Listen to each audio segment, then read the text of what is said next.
there's no fast shooting L-mount camera. It took you 6 years to come out, and you were 2 years late. The lens selection for L-mount is bogus.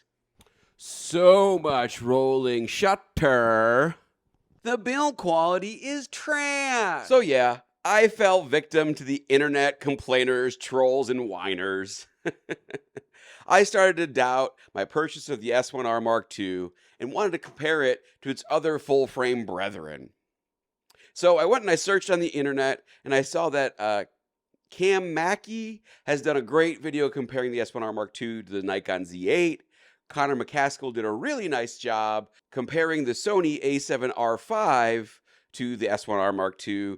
And Zach Mayfield, who was in Nashville and now is in Indiana, did a nice job comparing the Sony A7S3 to the S1R Mark II. However, I couldn't find a comparison between the Canon R5 Mark II and the S1R Mark II. So I decided to make one. This is a long-form video, so I'll cut through the chase in case you don't want to watch the whole 25-minute ramble, okay?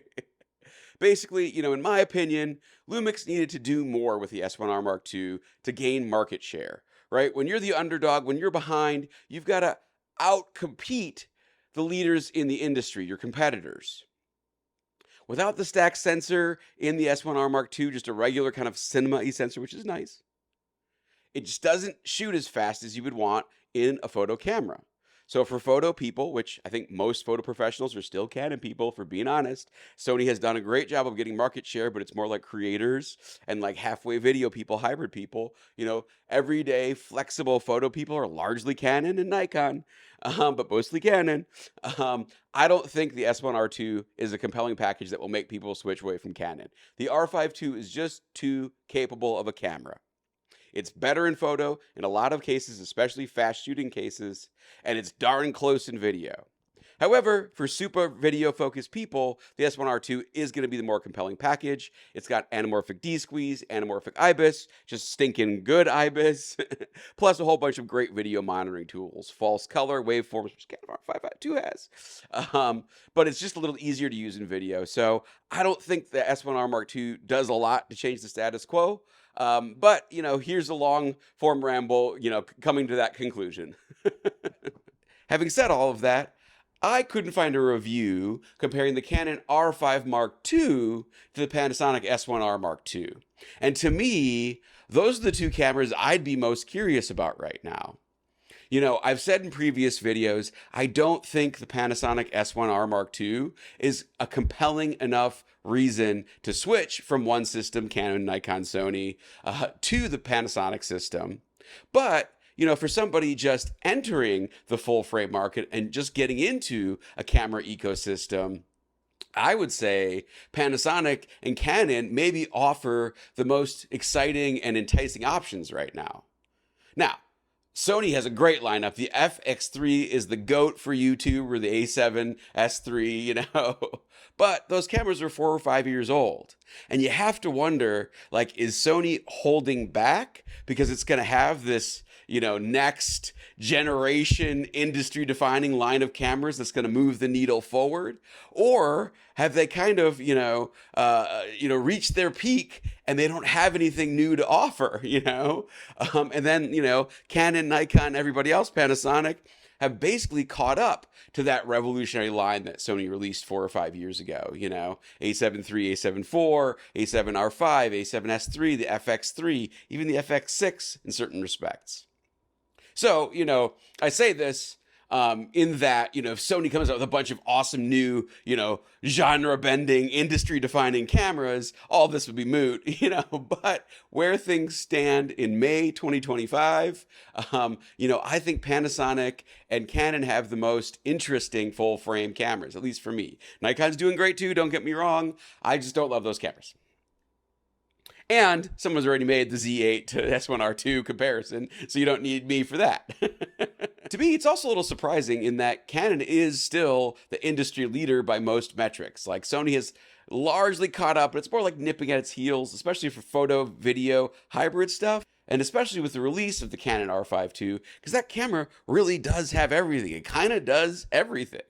So, wanted to compare it to the S1R2, which is a very, very competent camera, and I think a lot of people are excited about it.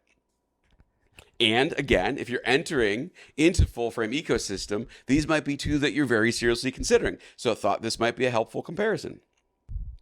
So I'm going to rate these two cameras, compare these two cameras on 5 different categories: build, lens selection, lens ecosystem, photo features, video features, and overall usability and joy of use. In the video feature category, I'll have a couple of subsections: IBIS, in-body stabilization, and then rolling shutter, because that's a hot topic. We might also talk about overheating a little bit.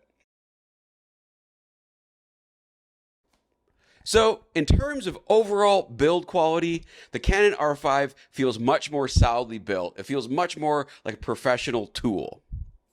The S1RII, on the other hand, it feels like they cheaped out a little bit. Like the dials are just really kind of cheap feeling, basic plastic, you know? And just overall, the camera feels lighter and less well built. However, the camera has a number of features I like better than the Canon R5II. Some examples of these features are that the white balance, ISO, and exposure compensation buttons are reachable right here, right by the shutter button. And then the back dial here is a spinning wheel like the Canon, but it's also a 4-way D-pad. Why don't all camera manufacturers do this? Another thing back here going on that I like is this focus button, allowing you to switch from single to continuous to manual focus. And then it also has a button in the middle here, so you can go through different focus modes, you know, like box versus whole area, that kind of a thing, tracking. And then finally, the big kahuna of build features I like better on the S1R2 is this screen. It flips up, it also flips out. The Canon only is a flip out screen. I can't believe in this day and age that every camera doesn't have this kind of screen, like on the Lumix here. Oh, also, I actually like the grip on the S1R2 a little bit better. It's a little beefier and it just fits my fat fingers a little bit better. So I would say the overall comfortability, the carryability of the S1R2 is a little better than the R5 Mark II. However, the R5 Mark II is no slouch. The grip isn't bad. I just like the S1R2's grip a little bit better. In terms of lens ecosystem, this is sort of an interesting one. If you're on a budget and you want to try a bunch of different lenses from different lens manufacturers, Lumix is the way to go. However, it's missing one glaring thing that I think, at least for me, would make me actually pick the Canon system over the Panasonic system, the L mount. It's this: S Pro lenses. I think Panasonic only has 4 S Pro, like truly pro level lenses, and 3 of them are zoom lenses. This 51.4 is the only prime lens in their S Pro lineup, I believe. So, you know, of course you could go to Leica lenses, but those are like $5,000-$6,000 new, you know? And then there's like Sigma lenses, which are good, but they're just not like that, like pro grade, you know, red line S Pro level lens, whereas Canon has almost an entire lineup of those. It's basically fleshed out now. They've got the 10-20, they've got the 28-70, a 24-70, a 50 millimeter, a 35 millimeter, 2 kinds of 50 millimeters, the video one and the f1.2 one. They've got a cracking 85, plus that 85, whatever it is, like dispersion element one. They've got a 135, they got a macro, all red line pro grade lenses. So if I was buying a full frame system as a pro and I wanted pro quality lenses, I would probably pick Canon. Again, on the other hand, if you're on a budget, you're just starting out, the Panasonic non-S Pro lenses are quite good. I mean, they're not RF redline lenses, you know, but they're darn good enough, especially for video. So, you know, maybe if you're a video shooter on a budget, Lumix. If you're a photo shooter or you're really wanting those pro grade lenses, even though Canon won't allow third-party glass for the most part, you still might want to go with Canon. Okay, let's talk about photo features. As I talk here, I'll put up some examples of both cameras. You know, maybe I'll throw in a few bonus Fuji pictures, which is an unfair comparison because I shot those examples on the GFX 100 Mark II or the 100 RF, video coming soon. But just, you know, for funsy to see the colors and that kind of a thing. In photo, at least, I would say these cameras are pretty comparable in terms of image quality. It kind of comes down to which color science you prefer. Canon's color science, I would say, is a little more muted, dreamy, but more pleasing to the eye. Whereas the Panasonic color science is a little more punchy, a little more saturated, a little more high contrast, sharp contrast. Not too crazy, but like when you look at a Panasonic file and then anything else, you realize how saturated the Panasonic files are. When you look at it on its own, it's kind of nice looking, but then you realize how saturated it is. It makes you want to turn it down a little bit. I think that the dynamic range of the Panasonic camera, or at least the way the sensor holds color, if you screw up and overexpose or underexpose, is a little bit better. But then on the other hand, the Canon sensor is a stack sensor. So that thing can shoot like a demon, whereas sometimes it feels like there's almost a delay shooting with the S1R Mark II. So I'm not that sure if that's like the shutter build or the sensor, but the Canon feels like a much snappier camera in photo. So for sure, for fast moving subjects, Canon's the way to go. If you're most interested in like color fidelity and holding on to color in weird lighting conditions, the S1R2 might be a little bit better, but very close here. I think the 40 frames a second on the Panasonic is kind of a trope. The buffer is shallow, whereas the Canon can just shoot for a long time. Not really my style of shooting, but thought I would mention it. So, in terms of autofocus, the Canon R5II is better in photo. Also in video, I'll talk more about that in the video. Now let's talk about video. This area was probably the most interesting to me. I was really curious to compare these two cameras. So I'm going to put up 6 or 7 minutes of sample footage at the end of this section so you can see with your own eyes what I'm talking about. In terms of video image quality, I think the things I said about in photo also hold true here in video. Canon's color science, very pleasing to the eye, a little less rich and deep, a little more washed out feeling than the Panasonic. And that might just be, having more blacks in the midtones or more shadows in the midtones. I'm not sure. But it just feels like if you don't perfectly expose the Canon video, it's a little less rich and perfect. Once you perfectly expose it, it looks really nice. But you're a little overexposed, it's shot. You're a little underexposed, it's shot. The Panasonic feels like it gives you a little bit more leeway. And this is with the dynamic range boost off even, right? It could just be that the color science is more saturated, more contrasty, it makes up for it. But it seems like the Panasonic holds color better when you accidentally overexpose or underexpose. As I said in the photo section, the Canon R5II has a stacked sensor, so for fast moving stuff, anything with rolling shutter, the Canon R5II blows the Lumix out of the water. As noted in many, many YouTube videos, the Lumix has lots of rolling shutter in certain modes, but I think it's very workable and very usable if you know how to use your camera. Same story with the GFX 100 Mark II here, which I also put in some sample footage just for funsies, although the color rendition of the Fuji is totally different from the Canon and the Panasonic, which are both kind of similar. My takeaway there is that film simulations are more like a color grade, whereas the standard photo style, I tried log footage with the standard LUT on it. Like the Canon and the Panasonic are fairly close. It's just a color profile. Whereas with the Fuji, the film simulation is like a full color grade. It messes with the tones and the curves, and it just looks different in every film simulation. So the color's kind of all over the place in the Fuji, but I just put it in there because I filmed it, so I thought I'd put it in there, In terms of IBIS, no big surprise there. There's an IBIS test in that 6 or 7 minutes of footage I'm going to put at the end here. Panasonic is the best. Canon is the second best. Fuji is the worst. The rolling shutter also kind of plays into that, but again, it's a medium format camera. In terms of IBIS, I was kind of surprised. I would say Panasonic, of course, is the best. Canon is pretty good, but Fuji might be just as good. If it weren't for the rolling shutter of the medium format sensor, it might be better. Kind of surprised at that. Might test that more out in another video. And then another area I was really surprised in is that in photo, autofocus pretty much just works on the Canon R5. On the Panasonic S1R Mark II, it's a little spottier. This is also true in video. Canon is better than the Panasonic in video autofocus, period. The Panasonic misses focus in places where both the Fuji medium format camera and the Canon don't miss in video. The Panasonic is just more likely to lose focus, just blow out focus and go completely blurry and not pick focus back up. When the Panasonic focus works, it works pretty good. But when it doesn't work, it really doesn't work. So kind of an interesting finding there. So if you need video autofocus and you're between these two cameras, Canon R5II, clear winner in that area.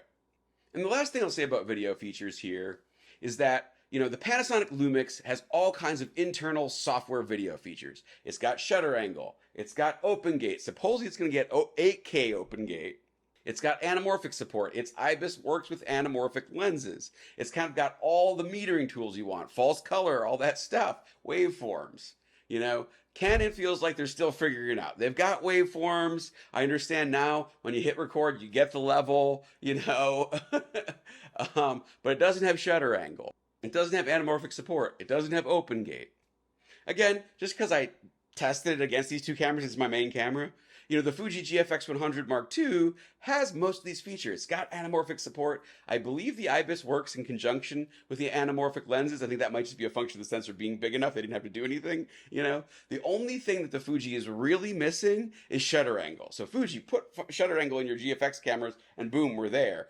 All three cameras have touch to track autofocus. They all have good metering modes for video. So just that one thing, Fuji, and you'd be right up there with Panasonic. The Fuji has open gate, so kind of an interesting finding there. So, that's another way of saying, if you need those features, if you film a lot of content where you want to film only one time horizontally and cut out 16:9 this way, vertical for like Instagram or whatever, TikTok, and then 16:9 this way for YouTube, Panasonic or the much, much more expensive GFX 100 are better options than the Canon. If you don't care about, anamorphic support and open gate recording and all that stuff, and you want sort of an easier out-of-the-box experience with better autofocus, Canon R5II. Also, the Canon R5II has a clearer path to upgrading the camera and growing into bigger cameras. You can buy the C80, and then Canon has big cinema cameras, right? Panasonic's line ends at the S1RII Mark II. This is their top-end camera right now, right? I guess you could go to Blackmagic or something. The Pixis looks pretty interesting, but that's not a Panasonic camera, so it's a little less clear of a path.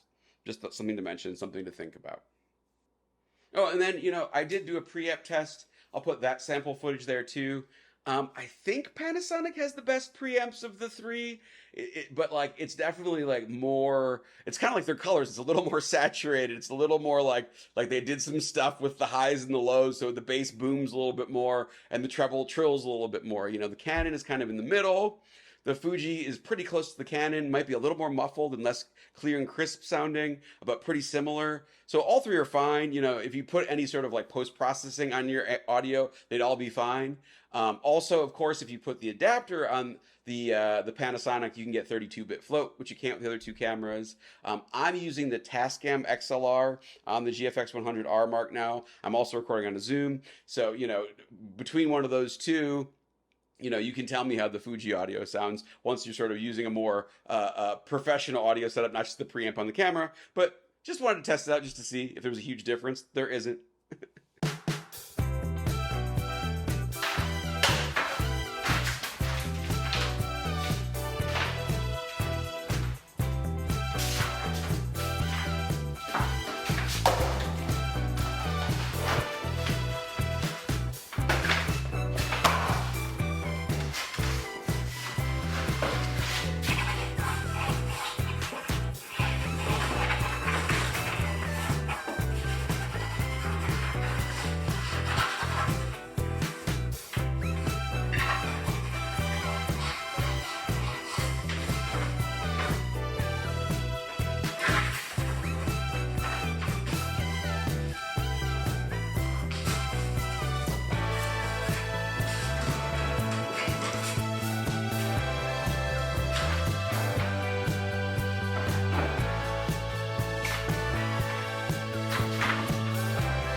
now doing a preamp test. The Canon has the Rode and the Lumix has the Sennheiser.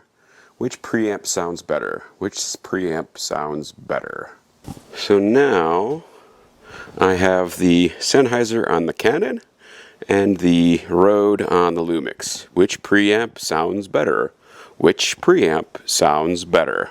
So now I have the Sennheiser on the Canon and the Rode on the Lumix. Which preamp sounds better?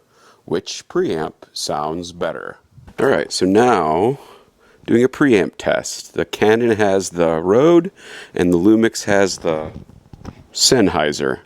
Which preamp sounds better? Which preamp sounds better?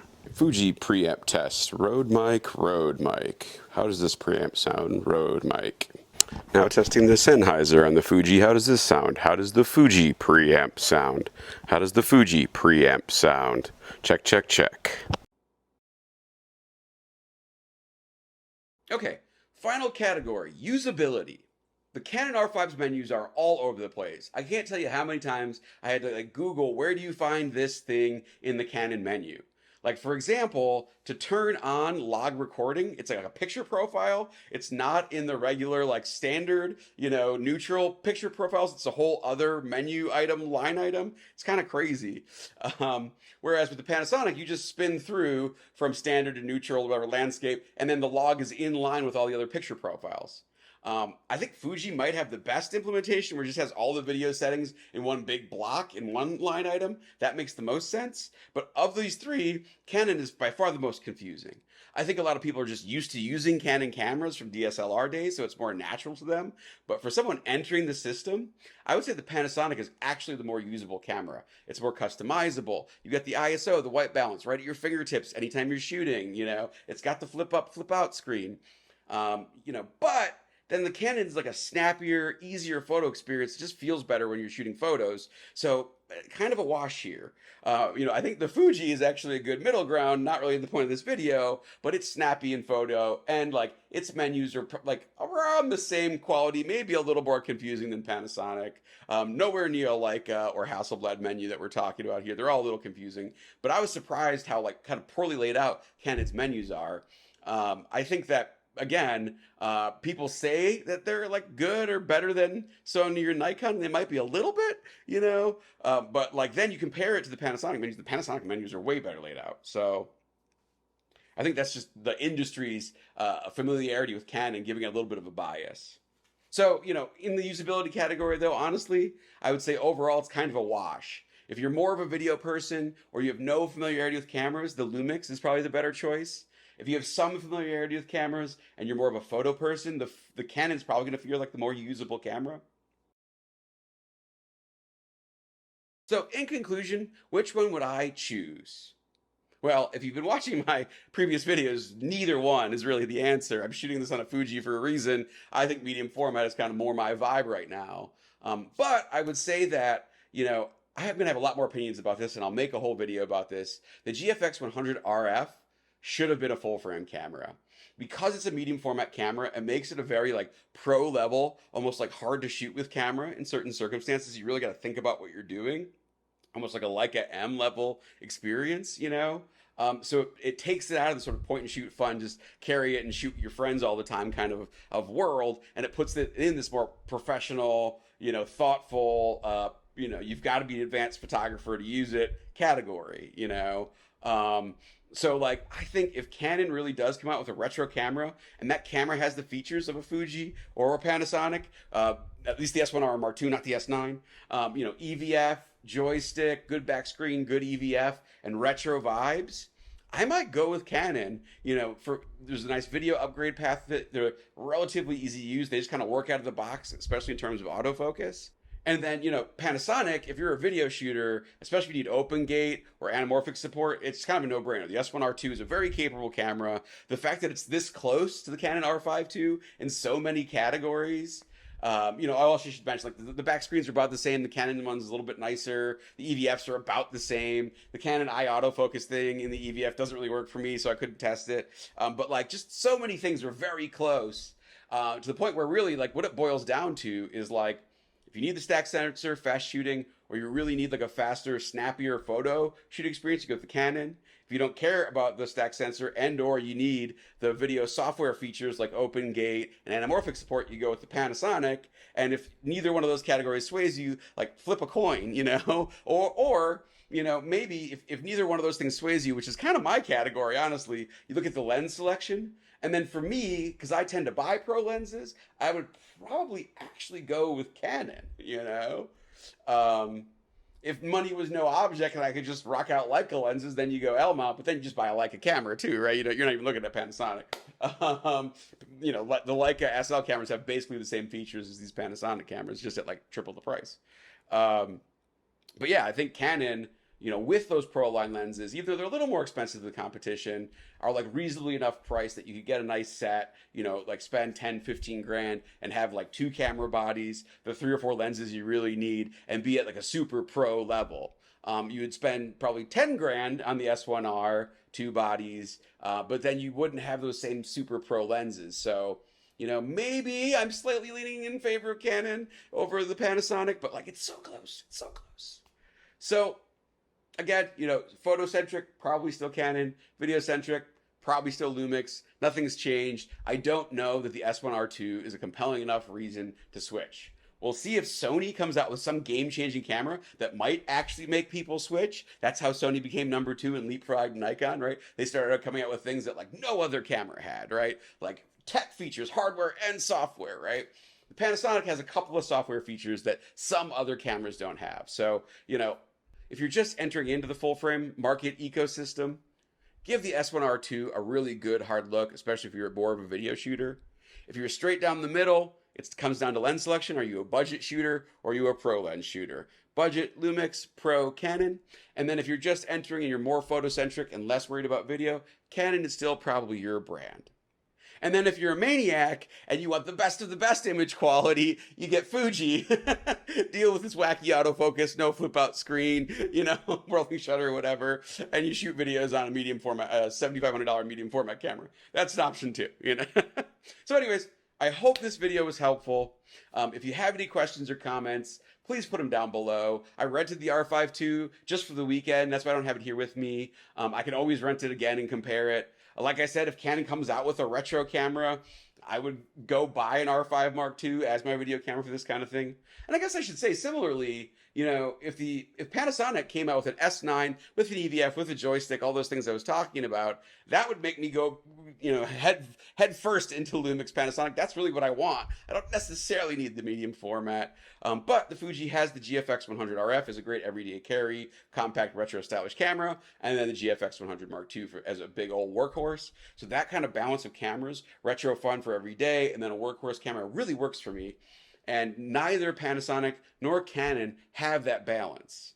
You know, Sony kind of does with the A7C R and C2, and then like an A7R5 or the A1. But I don't love Sony cameras, just the user experience is rough for me. It just gives me an ick.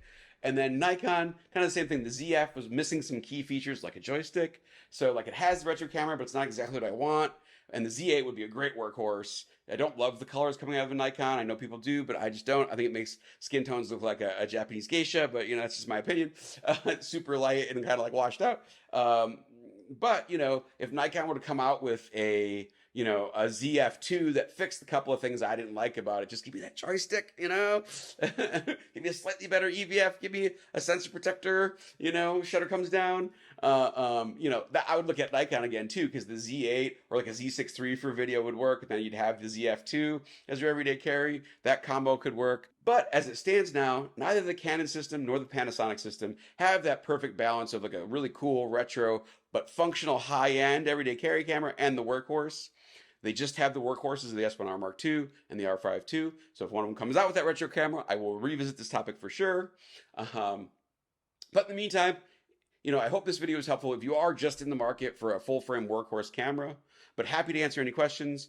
You know, put your thoughts in the comments below. I think I already said that. Like, comment, subscribe, all that good stuff, and I'll see you in the next one. Bye.